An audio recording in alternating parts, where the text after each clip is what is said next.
Israel को मिटा देंगे हमास और ईरान। 4 दिन का सीज फायर क्या इजरायल पर भारी पड़ रहा है? दुनिया भर के वॉर एक्सपर्ट्स का साफ कहना है कि 4 दिन के सीज फायर में हमास को जबरदस्त हमले करने के लिए फिर से ऑक्सीजन मिल गई है। खबरें तो यहां तक आ रही हैं कि रूस के वैगनर ग्रुप के कमांडर और लड़ाके भारी हथियारों के साथ हमास के कमांड सेंटर में पहुंच चुके हैं।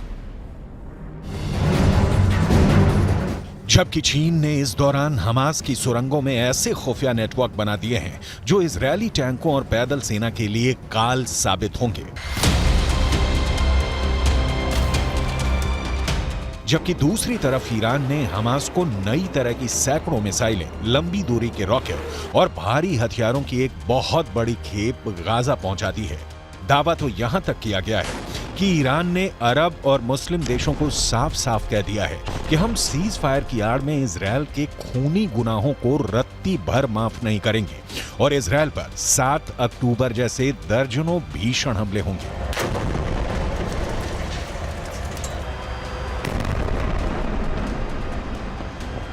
इस वक्त इजरायल के 1.5 लाख सैनिक और 800 टैंक गाजा पट्टी वेस्ट बैंक में मौजूद हैं। खबरें तो यहां तक आ रही हैं कि इजरायल ने सीज फायर पूरा होने से पहले ही हमास के ऊपर जबरदस्त हमले शुरू कर दिए हैं ताकि हमास 7 अक्टूबर जैसा हमला इजरायल पर ना कर सके। जबकि दूसरी तरफ हमास, हिजबुल्लाह और हूथी मिलकर इजरायल पर हमले कर रहे हैं, जो साफ साफ संकेत हैं कि ना तो हमास हार रहा है और ना ही हिजबुल्लाह और हूथी के लड़ाके इजरायल पर हमला करने से हिचक रहे हैं, क्योंकि ईरान इस वक्त गाजा युद्ध का बॉस बन चुका है। यही वजह है कि इजरायल के प्रधानमंत्री बेंजामिन नेतन्याहू ने एक ऐसा बयान दे दिया है जो इजरायल के वजूद से जुड़ गया है। इजरायल की हार पर नेतन्याहू का कबूलनामा। इजरायली प्रधानमंत्री बेंजामिन नेतन्याहू ने गाजा युद्ध को लेकर इजरायली मीडिया में बड़ा लेख लिखा है। नेतन्याहू ने गाजा युद्ध पर लिखा है कि ईरान की शैतानी धुरी बन चुका है हमास। नेतन्याहू ने दुनिया को चेतावनी दी कि अगर हमास ईरान युद्ध जीत गए तो अगला नंबर बाकी देशों का होगा। बेंजामिन नेतन्याहू ने यह भी लिखा है कि हमास ने 7 अक्टूबर को जिस तरह आतंक मचाया वो हमें दिखाता है कि अच्छा भविष्य तभी संभव है जब सभ्य दुनिया इन जंगलियों के खिलाफ लड़ेगी। नेतन्याहू ने अलर्ट करते हुए ये भी लिखा है कि कुछ लोगों को लगता है कि हम आराम से अपनी जिंदगी में रहेंगे और बुराई खत्म हो जाएगी, तो ऐसा बिल्कुल भी नहीं है।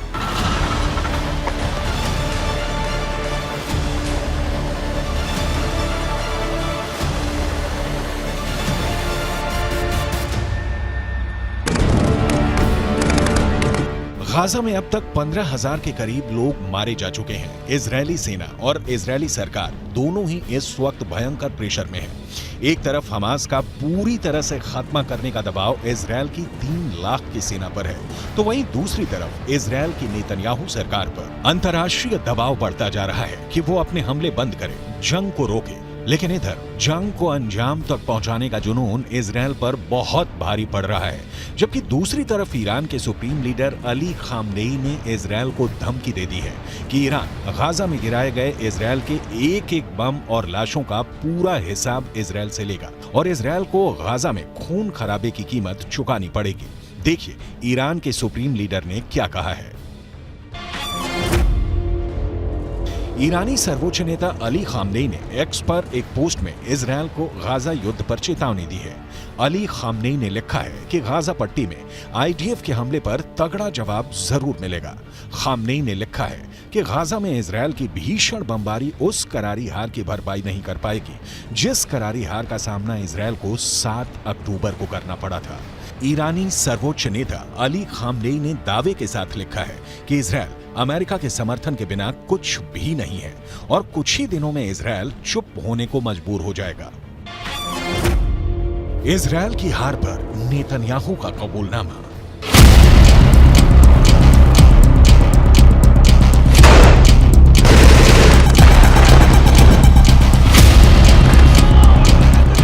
अगर हम आंकड़ों के हिसाब से देखें तो इजरायल ने उत्तरी गाजा से 11 लाख लोगों को जबरन दक्षिणी गाजा की तरफ भागने को मजबूर कर दिया है। जबकि उत्तरी गाजा में मौजूद 35 में से 25 अस्पताल इजरायली हमले में तबाह हो चुके हैं। वहीं 44,000 के करीब उत्तरी गाजा की इमारतों को इजरायल ने मिसाइल और बम धमाकों से उड़ा दिया है, जबकि 2.25 लाख के करीब इमारतें अब रहने लायक नहीं बची हैं।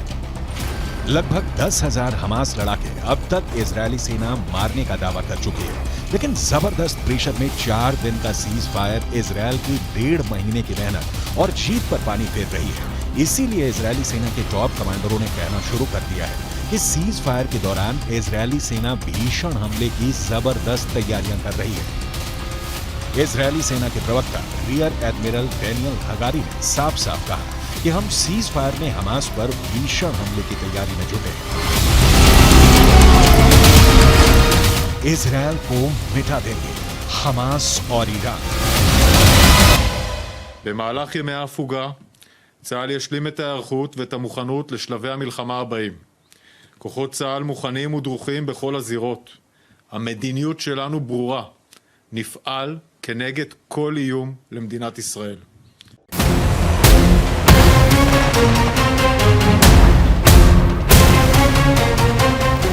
अब सवाल उठता है कि अगर इजरायल सीज फायर के दौरान भी लगातार तेज हमले कर रहा है, तो फिर हमास क्या कर रहा है? पश्चिमी मीडिया के दावों के मुताबिक सीज फायर का फायदा हमास के लादेन के नाम से मशहूर याया सिनवार उठाना चाहता है। इजरायल के एक अखबार के दावे के मुताबिक इजरायल के रक्षा विभाग के अधिकारियों को लगता है कि गाजा में हमास का चीफ याया सिनवार दक्षिणी गाजा पट्टी में मानवीय संकट का फायदा उठाने की कोशिश में है।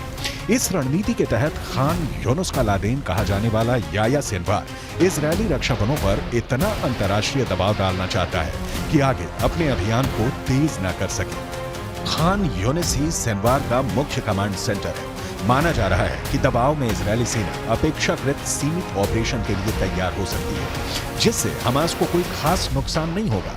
इजरायली अफसरों का मानना है कि सिनवार युद्ध विराम के बाद जमीनी अभियानों को फिर से शुरू करने में देरी कराने की योजना बनाने में जोर शोर से जुटा है। आप कुछ पॉइंट से समझ लीजिए। हमास का लादेन याया सिनवार उत्तरी गाजा के बजाय दक्षिणी गाजा को बचाने पर अब क्यों जोर दे रहा है? सीज फायर की वजह से खान यूनुस या राफा को निशाना बनाने की बजाय इजरायली सेना नुसैरत, अल बुरायज और दीर अल बलाह जैसे इलाकों पर ही सीमित हमले कर पा रही है। इजरायली सेना दक्षिणी गाजा के गैर मानवीय क्षेत्रों में सीमित अभियान चलाने को मजबूर हो रही है। इसका नुकसान आईडीएफ को ये हो रहा है कि हमास इजरायल के भीषण हमलों से बच रहा है और हमास का लादेन याया सिनवार एक बार फिर से दक्षिणी गाजा में हमास की सैन्य ताकत को मजबूत करने में जुटा है।